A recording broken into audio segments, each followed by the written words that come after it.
ప్రముఖ చిత్ర దర్శకుడు పూరి జగన్నాథ్ గారి జాతకాన్ని విశ్లేషణ చేద్దాం. చాలా సంవత్సరాలుగా అంటే నేను 89లో ఇండస్ట్రీలోకి రావడం జరిగింది. నాకు 12-13 సంవత్సరాలు ఉన్నప్పుడు. సో అప్పటి నుండి నేను పూరి జగన్నాథ్ గారిని చూస్తూ ఉన్నాను. సో డ్రగ్స్ కేసులో ఇన్వాల్వ్ అయినటువంటి పూరి జగన్నాథ్ గారి జాతకాన్ని విశ్లేషణ చేద్దాం. నా సర్టిఫికేషన్ పూరి జగన్నాథ్ గారు మంచోడా చెడ్డోడా అనే విషయాన్ని నేను మాట్లాడదలుచుకోలేదు. నాకు సర్టిఫికేషన్ కూడా అవసరం లేదు. నేను చెప్పదలుచుకున్న పాయింట్ ఏంటంటే, ఒక వ్యక్తి ఎందుకు సమస్యల్లోకి నెట్టబడ్డాడు ఇన్ని సంవత్సరాల తర్వాత అనేటువంటిది నా విశ్లేషణ. అంతేగాని మీరు ముందు ఎందుకు చెప్పలేదండి అనేవాళ్ళు కూడా ఉంటారు. ఎస్, నేను ముందే చెప్పాను. 2017 జనవరి 27 నాడే నేను చెప్పడం జరిగింది. ఏ లెటర్స్ ఉండేటువంటి వాళ్ళు సినిమా ఇండస్ట్రీలో డ్రగ్స్కి బారిన పడతారు అనేటువంటి విషయాన్ని నేను తేటతెల్లం చేయడం జరిగింది. నేను చెప్పినటువంటి లిస్ట్లో ఉండేవాళ్ళు 100కు 98% ఉన్నారు ఇండస్ట్రీలో. సో ఇప్పుడు నేను చెప్పదలుచుకున్న పాయింట్ ఏంటంటే, మరి వీరికి జాతకరీత్యా ఎందుకు ఇలాంటి పరిస్థితి ఏర్పడ్డది అనేది నా ఉద్దేశం. సో పూరి జగన్నాథ్ గారి జాతకరీత్యా తీసుకున్నట్లయితే పూర్వభాద్ర నక్షత్రము, కుంభరాశి ముఖ్యంగా తీసుకున్నట్లయితే, రాశిని పక్కన పెట్టినట్లయితే ఆయన కుండలిని ఒకసారి విశ్లేషణ చేద్దాం. లగ్నాన్ని కనుక తీసుకున్నట్లయితే లగ్నంలో కేతువు, సప్తమ రాహువు అనేటువంటిది కాలసర్ప దోషాన్ని సూచిస్తూ ఉంది. సరే, కాలసర్ప దోషం అనేటువంటిది సినిమా ఇండస్ట్రీలో చాలా మందికి ఉంటుంది, ఇట్స్ ఓకే. బట్ ఈయన పోలీస్ కేసుల్లో ఇరుక్కోవడానికి, డ్రగ్స్ కేసుల్లో ఇరుక్కోవడానికి గల కారణాన్ని విశ్లేషణ చేద్దాం.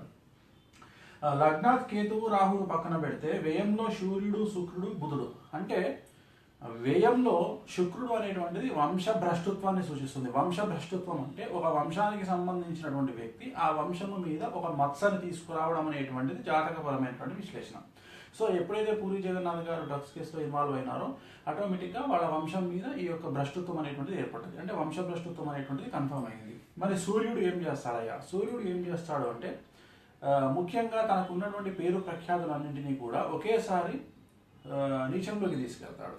అలాగే బుధుడు అనేటువంటి వాడు ఏం చేస్తాడంటే, తన యాటిట్యూడ్ను కానీ తన యొక్క మానసికమైనటువంటి ఆలోచన విధానాన్ని కానీ, ఇక్కడ శుక్రుడు బుధుడు కాంబినేషన్ అనేటువంటిది ఆయన యొక్క వ్యక్తిగతమైనటువంటి ఆలోచన విధానాన్ని, ఆయన వ్యక్తిగతమైనటువంటి అలవాట్లను ఇక్కడ తెలియజేస్తారు. వ్యయంలో ఉండడం అనేటువంటిది గమనించాల్సి ఉంటుంది.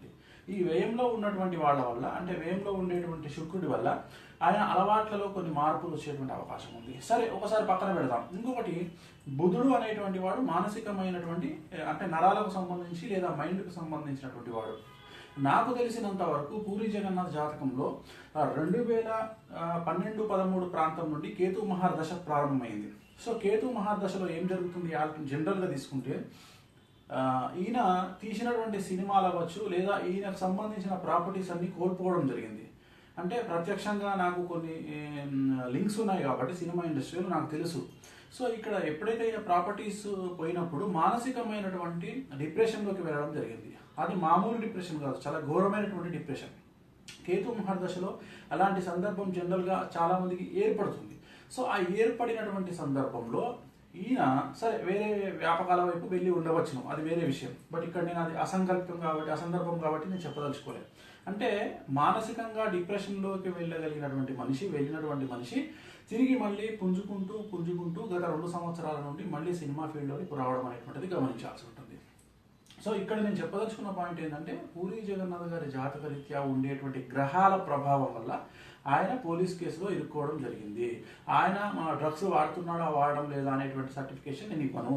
కానీ ఆయన జాతకంలో ఉండేటువంటి గ్రహాల ప్రభావం అనేటువంటిది ఖచ్చితంగా ఆయనను కేసుల వైపు లాక్కెళ్తా ఉంది. నేను పూరి జగన్నాథ్ గారికి చెప్పేది ఏంటంటే, 2 సంవత్సరాల పాటు మీకు ఈ సమస్యలు ఉండబోతా ఉన్నాయి. పూరి జగన్నాథ్ గారు, మీరు ఖచ్చితంగా నేను చెప్పినటువంటి వాటిల్లో ఇంకొక 2 సంవత్సరాలు ఉంటాయి కాబట్టి 2 సంవత్సరాల పాటు ధైర్యంగా ఉండే ప్రయత్నం చేయండి. మీ మానసికమైనటువంటి ఆ దృఢత్వాన్ని పెంచుకోండి. ఎందుకంటే బుధుడు నీచంలో ఉన్నాడు కాబట్టి మళ్ళీ డిప్రెషన్లోకి వెళ్ళకండి. మీకు ఏమీ కాదు. కాకపోతే 2 సంవత్సరాల పాటు మిమ్మల్ని ఈ కేసులు మాత్రం సతాయించే అవకాశం ఉంది. జాతక రీత్యా రాబోయే కాలంలో మీరు పుంజుకునే అవకాశం ఉంది.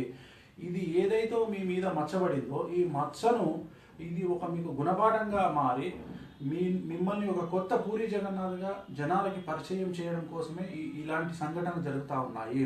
కాబట్టి మీరు ధైర్యంగా ఉండండి.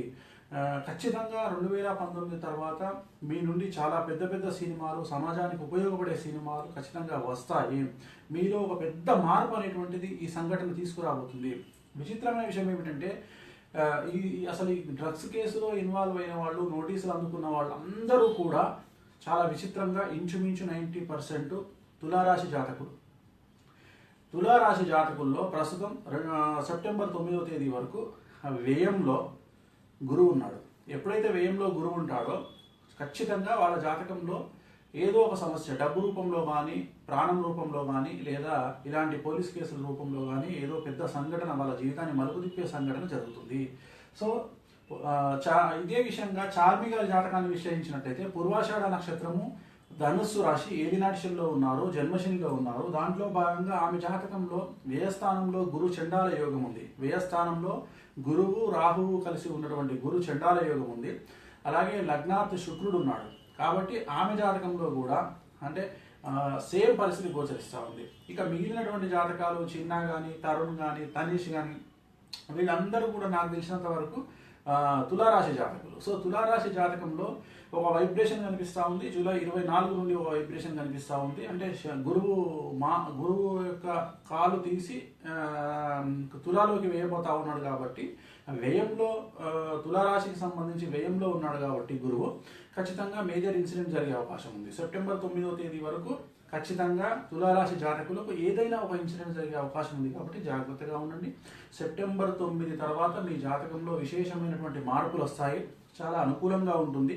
కాకపోతే సెప్టెంబర్ 9 వరకు మాత్రం చాలా సమస్యలు ఎదుర్కొనే అవకాశం కనిపిస్తూ ఉంది. కాబట్టి నా తరపున పూరి జగన్నాథ్ గారికి కానీ లేదా ఇతరత్ర వారికి కానీ చెప్పదలుచుకున్న పాయింట్ ఏంటంటే ఖచ్చితంగా ఈ సమస్యల నుండి మీరందరూ బయటపడే అవకాశం ఉంది.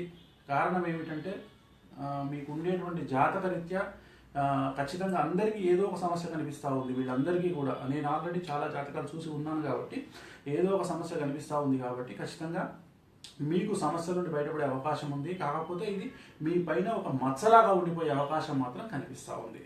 ఓం నమో వెంకటేశాయ.